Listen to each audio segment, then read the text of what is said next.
जो मुलाकातें हो रही हैं, जरदारी साहब ने भी पार्टी रहनुमाओं से अहम मुशावरत की है, उस मुशावरत में आप भी मौजूद थे।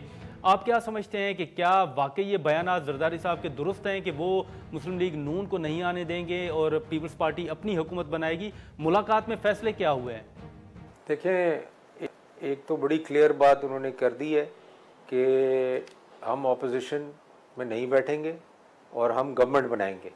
ये जरदारी साहब का बड़ा क्लियर मैसेज है और हम हर हालत में गवर्नमेंट। लेकिन मानवेल साहब, खैबर पख्तूनख्वा के हवाले से आपकी क्या स्ट्रेटजी होगी? क्योंकि अगर आप देखें तो वहाँ से जो लोग आपकी तरफ आ रहे थे वो किसी और जमात में जा रहे हैं, तो आप नहीं समझते कि ये पीपल्स पार्टी के लिए बड़ा चैलेंजिंग होगा?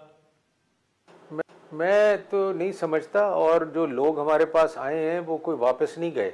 जो लोग हमारे पास बलूचिस्तान से आए हैं वहीं हैं, जो लोग हमारे पास साउथ पंजाब से आए हैं वो भी वहीं हैं, बल्कि हम तो और लोगों पे काम कर रहे हैं कि वो भी हमें ज्वाइन करें।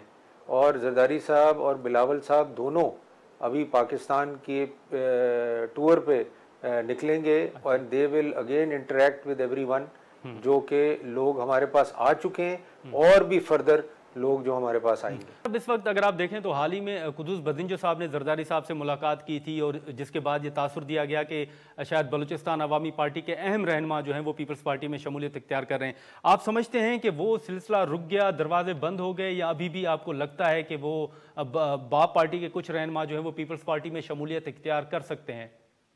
देखें, ये तो पॉलिटिकल अरेंजमेंट्स हैं।